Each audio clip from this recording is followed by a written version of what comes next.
जय हिंद साथियों, मैं रविंद्र सिन्हा गुरुकुल गुमला के यूट्यूब चैनल पर आप सभी विद्यार्थियों का एक बार फिर से स्वागत करता हूं, अभिनंदन करता हूं।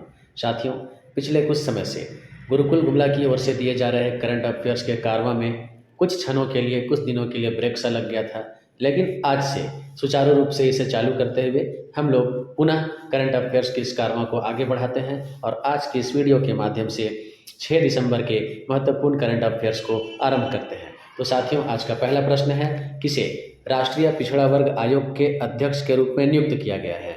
जी हाँ, इसका सही उत्तर क्या होगा? इसका उत्तर है हंसराज गंगाराम अहीर। जी हाँ, याद रखेंगे, हंसराज गंगाराम अहीर। दोस्तों, दूसरा प्रश्न यह है, विश्व मृदा दिवस प्रतिवर्ष किस तिथि को मनाया जाता है? जी हाँ, विश्व मृदा दिवस प्रतिवर्ष किस तिथि को मनाया जाता है? तो साथियों, इसका सही उत्तर है 5 दिसंबर। याद रखेंगे, 5 दिसंबर। दोस्तों, मिट्टी के महत्व के बारे में जानकारी फैलाने के उद्देश्य से दुनिया भर में प्रतिवर्ष 5 दिसंबर को विश्व मृदा दिवस मनाया जाता है। साथियों, मृदा दिवस 2022 की थीम क्या है? तो मृदा दिवस 2022 की थीम है सॉइल्स वेयर फूड बिगिंस। जी हाँ, सॉइल्स वेयर फूड बिगिंस। चलिए बढ़ते हैं तीसरे प्रश्न की ओर। तो साथियों, तीसरा प्रश्न है, भारतीय नौसेना दिवस कब मनाया जाता है? जी हाँ, भारतीय नौसेना दिवस कब मनाया जाता है? साथियों, इसका राइट आंसर है 4 दिसंबर। याद रखिएगा, 4 दिसंबर। साथियों, भारतीय नौसेना की स्थापना 1612 ईस्वी में ईस्ट इंडिया कंपनी के द्वारा की गई थी। दोस्तों, वर्तमान में नौसेना प्रमुख कौन है? तो वर्तमान में नौसेना प्रमुख एडमिरल आर हरि कुमार है। याद रखेंगे, एडमिरल आर हरि कुमार। तो चलिए बढ़ते हैं आज के चौथे प्रश्न की ओर। तो आज का चौथा प्रश्न है, अंतर्राष्ट्रीय दिव्यांगजन दिवस कब मनाया जाता है? जी हाँ, अंतर्राष्ट्रीय दिव्यांगजन दिवस कब मनाया जाता है? तो दोस्तों, इसका राइट आंसर है 3 दिसंबर। याद रखिएगा, 3 दिसंबर।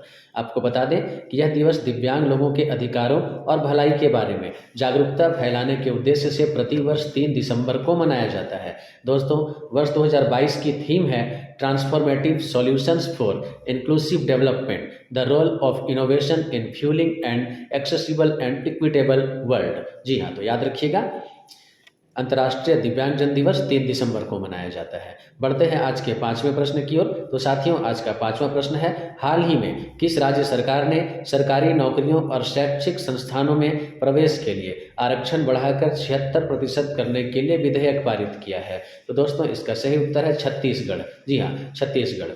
इस विधेयक के अनुसार अनुसूचित जनजाति को अब 32%, अन्य पिछड़ा वर्ग को 27% और अनुसूचित जाति को 13% का आरक्षण कोटा मिलेगा, जबकि आर्थिक रूप से कमजोर वर्ग को सार्वजनिक रोजगार और शैक्षणिक संस्थानों में प्रवेश में 4% आरक्षण का लाभ मिल सकेगा। तो बढ़ते हैं दोस्तों आज के छठे प्रश्न की ओर। और आज का छठा प्रश्न है, दिसंबर 2022 में माउंट सेमेरू ज्वालामुखी किस देश में फटा है? जी हाँ, दिसंबर 2022 में माउंट सेमेरू ज्वालामुखी किस देश में फटा है? तो दोस्तों, इसका राइट आंसर है इंडोनेशिया। आपको बता दें, माउंट सेमेरू राजधानी जकार्ता से 800 किलोमीटर दूर दक्षिण पूर्व स्थित जावा में स्थित है।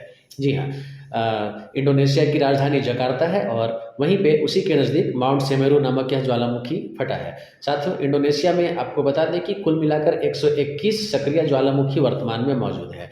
बढ़ते हैं दोस्तों आज के 7वें प्रश्न की ओर। तो आज का 7वां प्रश्न है, अंतर्राष्ट्रीय बैंक दिवस किस तिथि को मनाया जाता है? जी हाँ, इंटरनेशनल बैंक डे, अंतर्राष्ट्रीय बैंक दिवस किस तिथि को मनाया जाता है? तो दोस्तों, इसका राइट आंसर है 4 दिसंबर। साथियों, इस दिवस को मनाने का उद्देश्य सतत विकास के वित्त पोषण में बहुपक्षीय और अंतर्राष्ट्रीय विकास बैंकों के महत्व को पहचानना है। चलिए बढ़ते हैं आज के 8वें प्रश्न की ओर। आज का 8वां प्रश्न है, NYFCC अवार्ड्स 2022 में सर्वश्रेष्ठ निर्देशक का पुरस्कार किसे दिया गया? जी हाँ, तो इसका सही उत्तर है SS राजामौली। साथियों, NYFCC ये एक ऐसा अवार्ड है, तो दोस्तों इसका पूर्ण रूप होता है न्यूयॉर्क फिल्म क्रिटिक्स सर्कल 2022 का अवार्ड। जी हाँ, तो यह अवार्ड भारतीय फिल्म निर्देशक S राजामौली को दिया गया है और SS राजामौली जो है साथियों, वह RRR के लिए उनको यह पुरस्कार मिला है, इस फिल्म के वह निर्देशक है। तो चलिए बढ़ते हैं आज के 9वें प्रश्न की ओर। तो आज का 9वां प्रश्न है, किस मंत्रालय के द्वारा नई दिल्ली में 3 दिवसीय स्वर धरोहर महोत्सव का उद्घाटन किया गया है?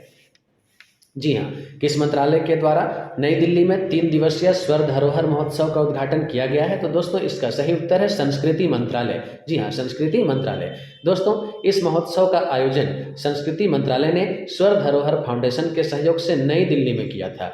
साथियों, यह महोत्सव भारत की प्रतिष्ठित कला और संस्कृति को प्रदर्शित करने के लिए एक संगीत, कला और साहित्य महोत्सव है। तो चलते हैं आज के 10वें प्रश्न की ओर। तो साथियों आज का 10वां प्रश्न है, वर्ष 2022-23 के लिए institute of cost accountants of India अर्थात ICAI का नया अध्यक्ष किसे चुना गया है?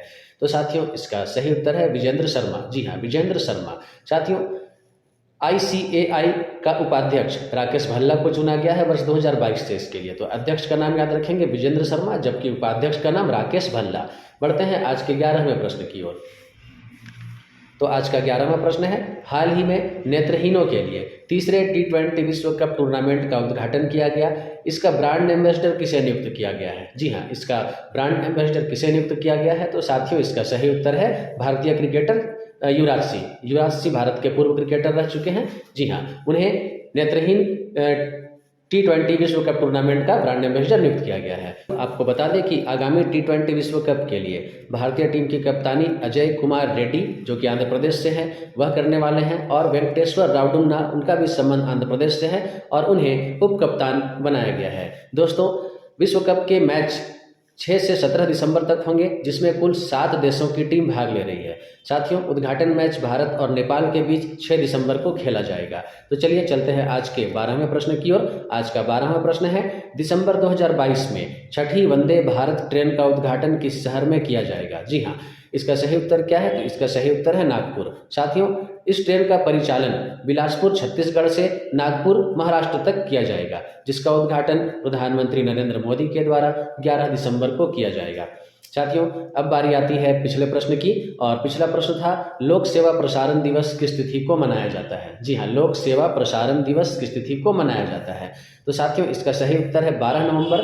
और अब मैं वैसे सभी लोगों के नाम की घोषणा करने जा रहा हूं जिन्होंने इस प्रश्न का सही उत्तर दिया था। तो साथियों सही उत्तर देने वालों के नाम है इशिका मिंज, अनमोल इंदवार, रेणु कुमारी, दीपा कुमारी, विभा बिंदु, मंजीत, संजय उरांव, प्रियांशु कुमार, दीपक महली, प्रवीण कुमार, दिव्यांशु कुमार, प्रिया कुमारी, कमल लकड़ा, कंचन कुमारी, सुस्मिता कुमारी, रिद्धिमा उरांव, निशा प्रीति, अभिषेक कुमार सिंह, शुक्र उरांव, कविता कुमारी, सोमनाथ मुंडा, संजू लोहरा, रेणु कुमारी, छोटी संध्या, चांदनी सिंह, प्रीतम किंडो, रामू उरांव, संतोष यादव, निर्मल उरांव, बुधमणि कुमारी, रीना कुमारी, उमा कुमारी और अर्चना एक्का। तो इतने विद्यार्थियों ने इस प्रश्न का सही उत्तर दिया है। और अब बारी आती है आज के प्रश्न की, और आप सभी को इस प्रश्न का उत्तर कमेंट बॉक्स में आकर देना है। तो साथियों आपके लिए आज का प्रश्न है, सरकारी बैंकों के CEO का अधिकतम कार्यकाल बढ़ाकर कितना वर्ष कर दिया गया है?